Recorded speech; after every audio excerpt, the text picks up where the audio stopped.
Hello and welcome to this episode of Designated Driver. Today we're going to talk about something that is not as fabulous as myself, a humanoid robot. Instead we're going to talk about 3D printing. It's not my most favorite topic, but it is an important one simply because we believe, the three of us, the Brain Trust, we believe it's going to change how we work, live and play. I am going to pick up Sven, the man full of facts which are not really that fun. Hi Sven. I fell in. You fell into the car. That's okay. How you been? I'm good. How are you doing? Doing great, thank you so much. That's good. Sven, I Yes. have told our audience what we're talking about. Ah. What's your opinion on it? What are some of the questions that come to your mind? So what we'd love to get into is three questions, right? First of all, what is 3D printing? We should cover that. But also by extension, what is 4D printing? You're just trying to get your head around 3D printing and then boom, there's the next one. It's kind of like 5G and 6G, right? That's the first question. The second question is, well, that's great, but how is it actually, what's the impact? How is this actually going to change the world, if at all? And I hope we'll make the point that it is going to change the world. And then the third question is actually an extension of that, which is, well, let's take an example. How would printing, of all things, change transport? Because it's not necessarily two things you put together. So we're hoping to answer those questions. And here she is, the great Rebecca. Hello. Hello. How are Hello you? there. How is everybody? Very good. How We are are you? fantastic. How I'm are you good, doing? Thank you. Excellent. So, Beck, as you buckle up, Yes.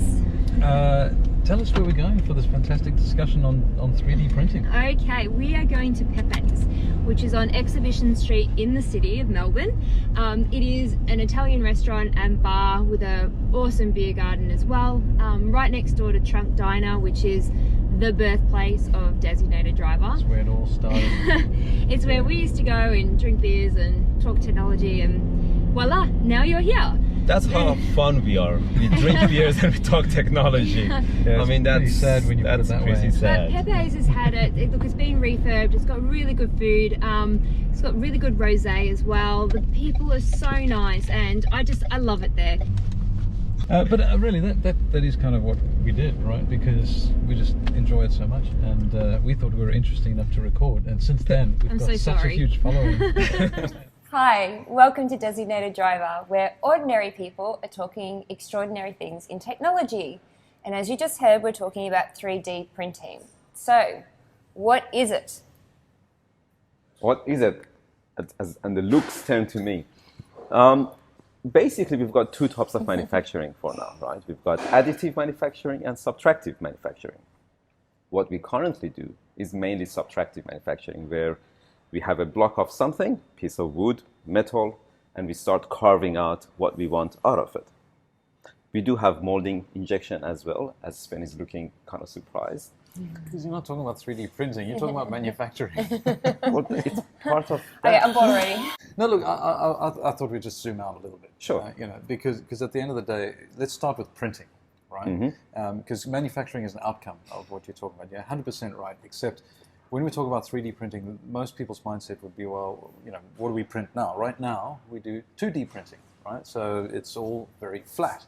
And 3D, as the name implies, is a bunch of 2D printing on top of each other and on top of each other, which gives you a 3D thing. Now, the difference, of course, is the outcome is a device rather than a piece of paper with information on it or a photo and things like that. So that is then the impact on additive manufacturing. Right, so Great. Just a I like primer. it. But the other thing that makes us super different is the different inks that you can print with, right? And we don't talk about ink anymore. Now we talk about things like printing with manufacturing processes like steel and plastic and God only knows what you want to print. You're printing with different things, right? In the medical field, you're printing with drugs and molecules and different types of prosthesis. In the food field, you're printing with food substances. So there's two major differences here. One is it's 3D, and the other is you're using a whole different world of quote-unquote ink to get your outcome. And that's when we start talking about, well, let's give us some examples. Right? Okay, so I think maybe like you could give some examples. I think And it's at serious. this, you are 3D printing is I think like 3D printing is absolutely fascinating. When you're talking about doing things like printing organs, that is, music has started. We're in a pub. But when you start talking about printing organs, I think that's when we start getting super interesting. Or you're talking about printing things like, pods of the Martian on Mars, for instance, what Elon Musk is trying to do. Yeah. That's when it starts getting, I think, super exciting. Well, this is the crossover to the additive manufacturing side, because once you realize that the inks can be almost anything, the shapes can be almost anything, that's, to your point, what is additive manufacturing. So now, you might want to just expand on that a little bit more. Now what you're doing is you're taking any concept and effectively democratizing the ability to build something very cheaply and very, very quickly. Like You're doing it so well, why don't you just continue? But you're spot on. That is spot on. The only thing that I guess I would like to add was with regards to what you mentioned before in the medical field. We are experimenting in that space, but we haven't really yet got anything that is, I guess you could say, widely used or deployed. I mean, the only thing that we have done successfully, and part of it is not just technology, it's also regulation and all of that we got to worry about, is we have 3D printed skin, but that's mainly being used for testing makeup and stuff. And a thyroid for a mouse. Yeah, for a mouse. So just in the medical field, as an example, if you need a new collarbone or you need something to be printed, it's a much simpler task now. You need something replaced. It's a much simpler task now to scan a particular thing that you need that fits your body specifically and actually have it printed right away in the place that you are, as opposed to somewhere else in some lab or something like that, and have it shipped. All those sort of things go away because you're just sending the CAD design, you're just sending the information, just like you would a fax. You're sending that to where it needs to be and you're printing it out there. Those are the kinds of possibilities we're talking about. There were 3 questions in the car. Let's just skip to do you want to skip to the end question, or you want to go? Start from anywhere you like. All right, You want to talk about transbit? Transbit. Transbit. You're actually clever, because transbit is effectively Who would've what thought? will happen to transport. We've got UPS, who are now partnering with another company to effectively See, I know have a stuff. network of 3D printers around the world. And instead of transporting via land, sea, or air, the 3 existing modalities of transport, transporting the information for a 3D printer at the destination to print the item that you want, or transbitting, as you put it on, because you're sending bits of information. I am ahead of my time. Imagine Lego. Instead of Lego creating a whole bunch of Lego and putting them in boxes and sending all around the world, what if they just sent you the plans and said, oh, you want to build this little spaceship? Here are the plans. So cool. Print it out, knock yourself out. So cool. Which actually, is that good for transport and logistics? Have you got more to say? It's actually good for transport and logistics simply because it reduces our carbon footprint. Okay, so I'm just going to then jump in on what you just said. Yeah. Because when you talk about 3D and 4D printing, you want to... We haven't talked about 4D printing yet. I know, was getting there. but I'm getting there. Okay, get there. Get there.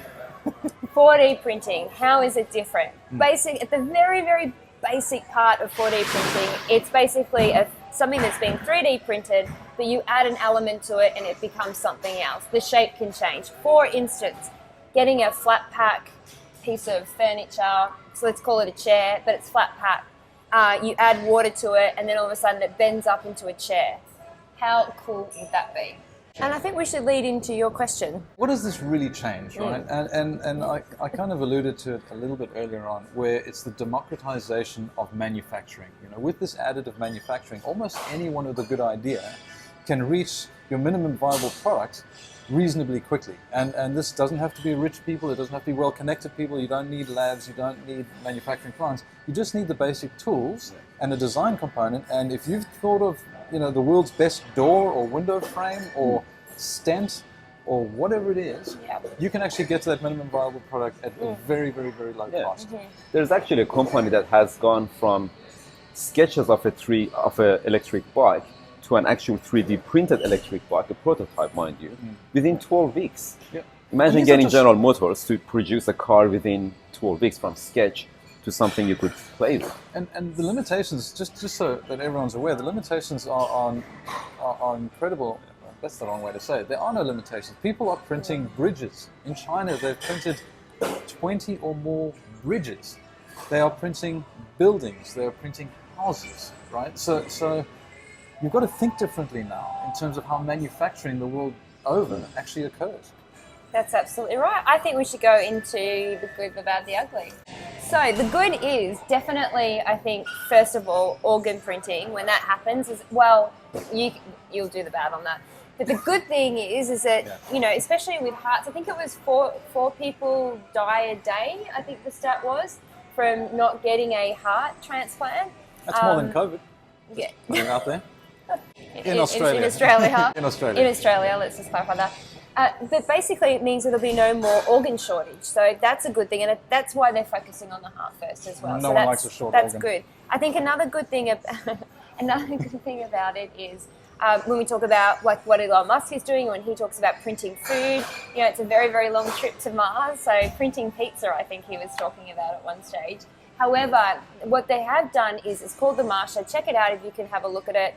But it's basically a pod or a home that's like a sort of an egg shape, and it can be printed on Mars. Obviously, you have to ship the printer there, but then it's all the elements and The Martians haven't got a printer ready for us, you know? Well, the key thing for what you're referring to there with Marsha is that it prints using the local yes, which is resource. what I was just saying. Yeah. I was just butting in because you were taking a fair amount of time to too get long. there. Far too yes. long. But Sven, the bad. I think there are so many more good things. Whatever, bad. There's plenty of good things.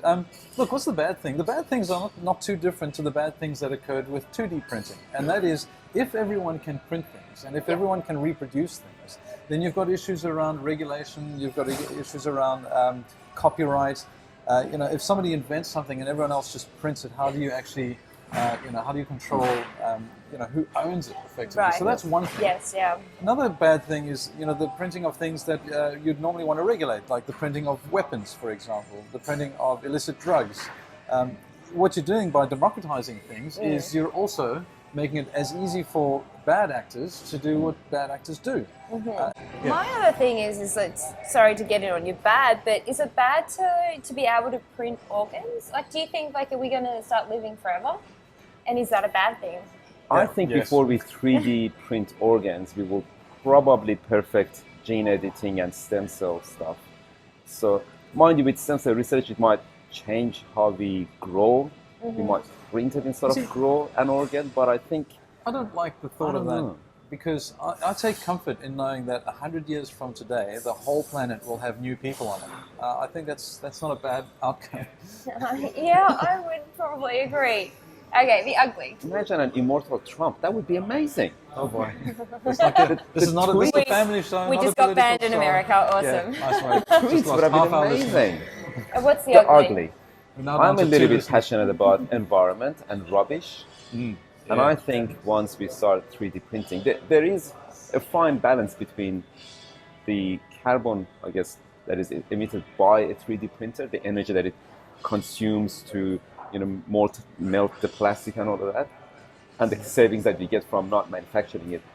But once we have it at everyone's home, I can see a lot of people just 3D printing useless items just for the sake Single-use of it, plastics, and we'll have plastic rubbish everywhere, Yeah, okay. adding to our microplastic problem. And actually, in the oceans. that is definitely one of the ugly things as well, insofar as from a pollution perspective, just more and more and more and more plastic, and not for good use. So this is outside of the medical and the food field. This is just printing rubbish. And also, 3D printers are energy hungry as well. So there's always a negative, right? But what you might save in your logistics example might be burned up in having these 3D printers everywhere. So whinge file. All right, so I'm going to go first. My whinge is littering. So I was walking down the street, as you do, and on a pole there was a can of, I don't remember what it was, not going to promote any brand. Of course. Yeah. You know my stories, always go long. No, but not that long. But there's a can sitting there. And there was a bin, literally maybe 3 steps over. Why did you feel, not you, but why would you feel it necessary to put your can, like literally 3 steps from a bin? Like, I'm sorry, whose responsibility is it to pick up after you? And I get it, right? Most people don't really consider the planet, and probably until they have kids, and then they're like, oh, we've got to save the planet now. But please, there is rubbish everywhere. It's really not that hard to put it in your pocket, in your bag, or in a bin. There's plenty. Okay, I'm done. Please put your rubbish in the bin, because if she's going to talk another 5 minutes about rubbish in the bin. My whinge? Yes, please. Is me talking too long? Well, I mean, I've got a little small whinge that's latched onto yours, which is, we got these signs on the freeways that say, if you see littering, contact this number, and there's like a 10-digit number, and you're traveling at 120 miles an hour. Nobody gets that number. Anyway, no, my whinge is about e-bikes, right? Now, the issue, let me be... All those people that are going, oh my God, he's an anti-e-biker. For commuting, for people that are recovering from injury, for people that just simply can't ride a bike because they are 90 years old, e-bike yourself to death, that's great, I support it, e-bikes have a place in the world. But if you're with the rest of us, doing competitions and in the bush with your mountain bikes and actually exercising, just leave us alone. Just get out of the way, please. You're not actually riding. You're on a small little electric motorbike. Just accept that. Unless you're commuting to work, in which case, again, it's a good thing. All right, go. My range is something to do with actually 3D printing, but broader, plastics. If you walk into any shopping centers or food places like Woolworths and Coles, they've shrink-wrapped 2 bananas and 1 apple. Or they shrink-wrap 4 apples in plastics, and then they put that in another plastic container. And they've got plastic everywhere inside the fresh fruit produce. And it's like, why? I was also unlucky enough to visit the hospital for a couple of days, and I don't have a solution for it. Again, it's a whinge.